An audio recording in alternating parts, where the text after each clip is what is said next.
first meridian that I'm learning, like to share with everyone, is called 手太阴肺经, which means hand 太阴 Lung Meridian. The reason it's called hand is because the Lung Meridian follows the arm to the hands. That's the way the meridian runs. And 太阴 means very in. So the in part in the Chinese saying of is yang and yin. Yang means where the sun or light hits, and yin is where the shadow is. So the 手太阴, this Lung Meridian, is inside the medial aspect of our arm. So that's where the sun does not shine. So that's why it's called 手太阴 Lung Meridian. Okay, the Lung Meridian, what do we think when we think about lung? It takes in the breath, right? And then the breath in Chinese is the qi or the energy. So how do the body's qi or energy needs to be fed or nourished by food. So 手太阴 Lung Meridian starts with the stomach area in the middle. Then it travels downwards to connect with the large intestine. Then it turns and comes up and passes through the diaphragm to connect with the chest area to the throat. And then this meridian branches out from axilla, which is armpits, and run down to the medial aspect of the upper arm when it crosses the elbow creases, and then continues. It passes the creases of the wrist and then emerges at the tip of the thumb. That's how the meridian runs, okay? And the lung rules the qi throughout the body and our respiration. So where it shows, where it demonstrates is in the skin. It's very interesting. If you see a person with really good skin tone and very healthy and radiant skin, you know this person have very good lung qi. The lung is very healthy, okay?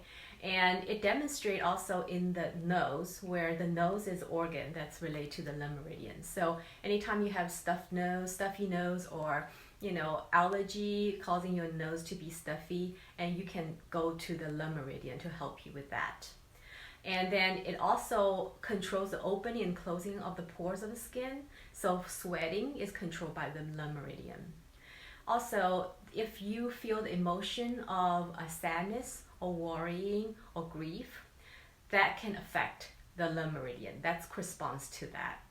So, and also the color for the Lung Meridian is white, and the element is metal. If you think of white gold, maybe white and metal, white gold. So that's the Lung Meridian. And it also, other than controls or administer the qi, it moves and adjusts water channels. So the disorder of the meridian can be related to the disharmony of the lung fluid or the water to cause a respiratory disorders. So you will find the symptoms such as chest congestion, coughing, wheezing, shortness of breath, all relate to the Lung Meridian disharmony. So a while ago I talked about the way Lung Meridian start from the middle portion, the stomach area, go down to the large intestine. I want to explain the relationship with lung and the large intestine meridian. If you can think about the Lung Meridian and large intestine meridian as wife and husband.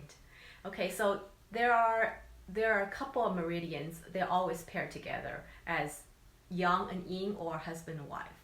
So the husband meridians are the ones that brings in stuff and take out the stuff. If you think about when in olden times, husband will bring in food and then maybe take the harvest to the market to sell. So they're bringing in and excreting or letting go. And where the wife, their responsibility to store, to withhold. So the lung is, it stores qi, stores breath, right? And the large intestine the function is elimination. So whenever you have, sometimes people have constipation issues, but they don't have almost enough breath to push it through. So their lung qi sometimes is weak, and it's not that it's too dry, but it's because they don't have enough the qi or the breath to push it down, push it through. So that's the relationship between lung and large intestine.